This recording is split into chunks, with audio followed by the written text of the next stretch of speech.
ప్రియమైన దేవుని బిడ్డలారా, యేసుక్రీస్తు వారి నామములు మీకు వందనాలు. ఈరోజు ఒక ముఖ్యమైన విషయాన్ని మీకు తెలియజేయాలని ఆశపడుతున్నాను. అదేమిటంటే, యేసుక్రీస్తు వారు రెండవ రాకడ ఎవరికి తెలుస్తుంది? బైబిల్ చూస్తే 3 రాకళ్ళు మనకు కనబడుతున్నాయి. చాలామంది 2 రాకళ్ళే అనుకుంటారు. అంటే మొదటి రాకడ ఆయన మనిషిగా ఈ లోకంలో జన్మించాడు, మనిషిగా వచ్చాడు అంటే అందరికీ తెలిసింది. రెండవ రాకడ రహస్య రాకడ, అది కనబడదు, తన పరిశుద్ధులకే అది తెలుస్తుంది. మూడవ రాకడ భూ ప్రజలందరూ ఆయన చూసి రొమ్ము కొట్టుకుంటారు. ఇది మూడవ రాకడ. అయితే రహస్య రాకడ మనం చెప్పుకోకుండా ఆయన ఒక మనిషిగా, ఒక మానవుడిగా ఈ లోకానికి జన్మించడం అనేది మొదటి రాకడగా తీసుకుంటున్నాము. రెండోది ఏం తీసుకుంటామంటే, ఆయన భూమి మీదకి డైరెక్ట్గా వచ్చేది ప్రతి నేత్రం నన్ను చూస్తుందని చెప్పాడు కాబట్టి అది రెండో రాకడగా మనం తీసుకుంటున్నాం. ఆ మొదటి రాకడికి రెండో రాకడికి మధ్యలో ఒక రాకడ ఉంది, అదే రహస్య రాకడ. అయితే ఈ రహస్య రాకడ ఎవరైతే యేసుప్రభువుని నమ్ముకుంటారో వారికి మాత్రమే తెలుస్తుంది అని బైబిల్ చెప్తుంది. అయితే ఇంకో విషయం ఏంటంటే, వారికి మాత్రమే తెలుస్తుందా, ఇంకెవరికి తెలియదా? అయితే బైబిల్లో ఇంకా వేరే జీవులకు కూడా తెలుస్తుందని చెప్పి బైబిల్లో రాయబడింది. అది మనం ఈరోజు చూస్తాం. చూసే ముందు యేసుక్రీస్తు వారి నామములు మీకు వందనాలు చెల్లిస్తున్నాను. యేసు పలుకుతున్న మినిస్టర్ తరపున మీకు శుభములు కలుగాక. ఒక వాక్యాన్ని బైబిల్లోంచి మనం చదువుకుందాము. యోబు గ్రంథము 36వ అధ్యాయము 33వ వచనం చదువుకుందాం.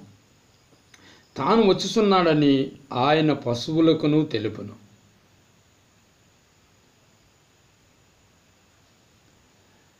చిన్న ప్రార్థన. ప్రభువా, ఈ వాక్యాన్ని దీవించి ఆశీర్వదించి నీ బిడ్డలతో మాట్లాడమని యేసు నామములో అడుగుతున్నాను తండ్రి, ఆమేన్. ప్రియమైన సహోదరులు గమనించండి, ఈ వాక్యాలను చూస్తే యేసుక్రీస్తు వారు ఈ భూమి మీదకి వచ్చేది పశువులకు కూడా తెలుస్తుందంట. పశువులకు తెలియజేస్తాడంట. ఇక్కడ చూడండి, ఆయన పశువులకును తెలుపునంది, ఆయనే తెలియజేస్తాడంట.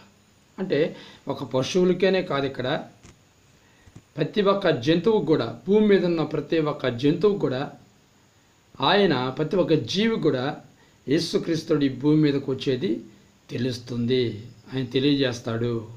ఎందుకంటే ఈ సమస్త జీవకోటి, ఈ జీవరాశిని సృష్టించింది యేసుక్రీస్తు వారే.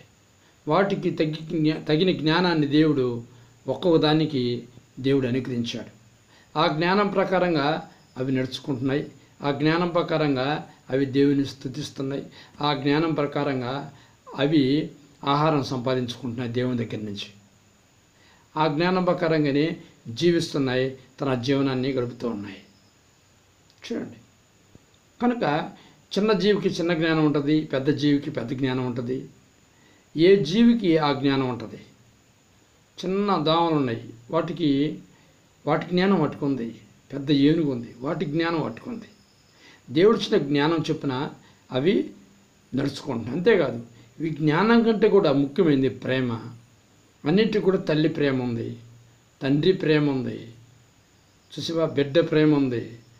అన్ని ప్రేమలు ఉన్నాయి. తల్లి ప్రేమ అనేది తల్లి ప్రేమ, తండ్రి ప్రేమ, బిడ్డ ప్రేమ అనేది ప్రతి ఒక్క జీవికి కూడా, చిన్నదైనా పెద్దదైనా ఏదైనా, ఏ జీవికైనా సరే ఆ జీవికి ప్రేమ అనేది దేవుడు పెట్టాడు. ప్రేమతో పాటు జ్ఞానం పెట్టాడు. అర్థమవుతుంది. అందుకని అవి ఉదయాన్నే లేచి పిట్టలు ఏం చేస్తుంటాయంటే దేవుని స్తుతిస్తున్నాయి. కోడి దేవుని స్తుతిస్తుంది, కాకులు దేవుని స్తుతిస్తుంది, ప్రతి జీవి కూడా దేవుని స్తుతిస్తుంది. మొక్కలు కూడా దేవుని స్తుతి ఎలా స్తుతిస్తున్నాయి? సౌండ్ వస్తుందండి. అవి ఊగినప్పుడు గాలి ద్వారా వచ్చే సౌండ్ ఊగుతాయి. ఆ గాలి ద్వారా వచ్చిన సౌండ్ ద్వారా అవి ఏం చేస్తున్నాయండి? దేవుని స్తుతిస్తున్నాయి. రాళ్ళు దేవుని స్తుతిస్తున్నాయి, పక్షులు దేవుని స్తుతిస్తున్నాయి, జంతువులు దేవుని స్తుతిస్తున్నాయి. అయితే మానవుడి దేవుని స్తుతి లేకపోతున్నాడు. అర్థమవుతుందా? మానవుడికి ఎక్కువ జ్ఞానం ఇచ్చినా కానీ, ఎక్కువ ప్రేమ ఇచ్చినా కానీ మానవుడు దేవుని స్తుతించలేకపోతున్నాడు, దేవుని మాట వల్ల జీవించలేకపోతున్నాడు. సమస్త జీవరాశి దేవుని మాట ప్రకారం జీవిస్తున్నాయి.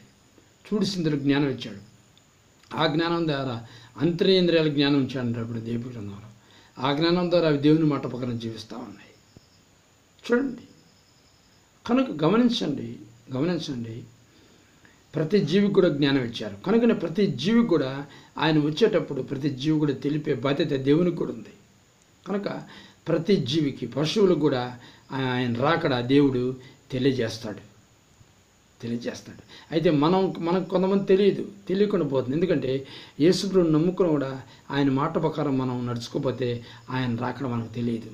ఆయన హఠాత్తుగా వస్తాడు, దొంగ వల్లే వస్తాడు, ఎత్తుకుని వెళ్ళిపోతాడు. అర్థమవుతుందా?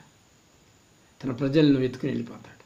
కనుక పశువుల కంటే హీనంగా మనం బతికితే ఆయన రాకడ మనకు తెలియదు. పశువుల కంటే హీనంగా కాకుండా ఒక మనిషిలాగా మానవత్వం కలిగి, మనిషిలాగా కూడా కాదు, దైవత్వం కలిగిన ప్రతి క్రైస్తవుడు కూడా దైవత్వం కలిగిన మానవుడిగా యేసుక్రీస్తు వల్ల జీవించి యేసుక్రీస్తు జ్ఞానం పొందుకొని ఆయన రాకడికి సిద్ధపడాలని మనం చేస్తాం.